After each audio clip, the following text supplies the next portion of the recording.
এই যে আজকে দেখাবো বাংলাদেশের ভিতর সবচেয়ে বড় মিষ্টি কোলবালিশ মিষ্টি কিভাবে তৈরি হয়। এইটা তোর মায়ের জন্য 2 কেজি ওজন। আম্মুর জন্য এইটা ওয়াও, ভেঙে যাবে না তো কাকা? না, ভাঙবে না। প্রথমত খাঁটি গরুর দুধ কিছু সময় জাল দেওয়া হয় ছানার জন্য, তারপর কাপড়ের ছাঁকনি দিয়ে সেগুলো ছাঁকা হয়। এই যে সুখীর পলকে দেখতে দেখতে ছানা হয়ে গেল। চিন্তা করো, ম্যাজিক। এবার এই ছানা হাত দিয়ে চটকে নেওয়া হবে। এই আগে আব্বা করতো দীর্ঘদিন 15 বছর হচ্ছে, তার বেশি হচ্ছে। আমি 30 বছর করছি।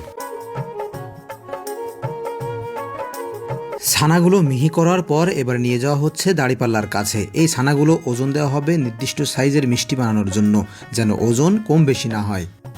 এইটা হবে 2 কেজি, আর এইটা হাফ কেজি। এটা হাফ কেজি, এইটা আছে 1 কেজি। এটা 1 কেজি। এবার বড় কড়াইটি নিয়ে যাওয়া হচ্ছে বড় চুলার পাশে। এবার মিষ্টির ঝোল তৈরি করার পালা। ঝোল বানাতে পূর্বে ঝোল একটু প্রয়োজন হয়।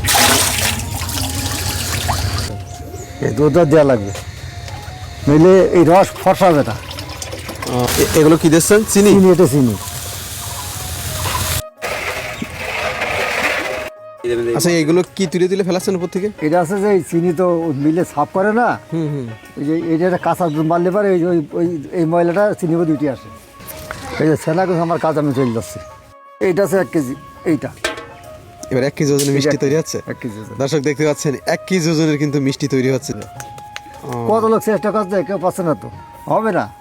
এ আছে আল্লাহর নিয়ামত, আল্লাহ নিজের হাতে দিলে হবে না, হবে না। একটা কোয়ালিটি আছে, তাই তো? এমন এক কলেজ ছাড়া, এমন এক নিয়মে ছাড়া দেবে না। 2 কেজি ওজনের তো হচ্ছে, এটা তাই 2 তো? কেজি। বাহ বাহ বাহ। এটা হলো আমাদের কোলবালিশ। এটা নিয়ে চলে গেল। এই যে ওয়াও, বসে যাবে, আর কম করলে আটি। এইগুলো আছে 1 কেজি।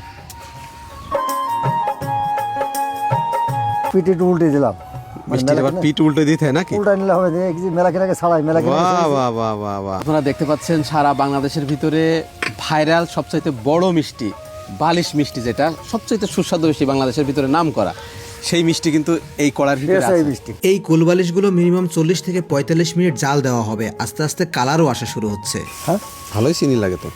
চিনিরই তো খেলা, না থাকবে কিছু। ওরে বাবা, এই যে শরীর। এই যে চলে আসছে 2 কেজি ওজনের বালিশ মিষ্টি। এই যে কোল বালিশ, আসছে বালিশ। এটা হচ্ছে কোল বালিশ, আর এটা হচ্ছে মাথার বালিশ। এটা মাত্র আরে সর্বনাশ। তাহলে এখানে কয় পিস আছে মিষ্টি? এটা মিষ্টি আছে 11 পিস। এইটা এইভাবে দুলানো লাগে? দুলাল ভেজে এটা রস খাচ্ছে, এই যে ও, মিষ্টি গোল হবে। সব কমপ্লিট তো? হ্যাঁ, সব কম। আচ্ছা, এখানে কিন্তু আমি 2 কেজি ওজনের আমার আম্মুর জন্য নিয়ে যাব, আর 5টা নিয়ে যাব ভাবিদের জন্য 1 কেজি ওজনের মিষ্টি। আচ্ছা, আপনি আমাদেরকে দেন। এইটা তোর মায়ের জন্য 2 কেজি ওজন। আম্মুর জন্য এইটা ওয়াও, ভেঙে যাবে না তো কাকা? না, ভাঙবে না। বাহ বাহ বাহ বাহ বাহ। এই তোর মায়ের জন্য 2 কেজি। এই যে 1 কেজি। 1 কেজি ওজনের 1 কেজি ওজন। ওয়াও। এই গামলা তো মাথায় করে বাসায় নিয়ে চলে যেতাম, কিন্তু এখন তো নিয়ে যাওয়া সম্ভব না। হ্যাঁ, ওই আর কি। এই গেল 5টা। 5টা। প্রিয় দর্শক, আপনারা দেখতে পাচ্ছেন এই যে বালিশ মিষ্টি, আমি কিন্তু এখানে নিচ্ছি আজকের প্রায় 6টা। এটা 2 কেজি ওজনের, তাই তো? এটা 2 কেজি তোর আম্মুর জন্য, আচ্ছা, বুঝলে? আম্মুর জন্য 2 আর কেজি। এগুলো 1 কেজি করি। এগুলো 1 কেজি করে। হ্যাঁ, আমি অনেকই মিষ্টি খেয়েছি, এই 2 কেজি ওজনের মিষ্টি যে কি স্বাদ আমি কোথাও পাইনি। গ্রামের ভিতরে আমি মনে করি বালিশ মিষ্টি নিচে সব থেকে আমার ফ্যামিলি বেশি। এর স্বাদের মূল কারণ হচ্ছে ভাই, ওখানে যে গোয়াল আছে, গোয়ালে গরু টরু আছে, অরিজিনাল ছানার তৈরি ভাই, একেবারে পিওর দুধ, মানে কি পিওর কোয়ালিটি ভাই, কোনো মানে নির্ভেজাল একেবারে।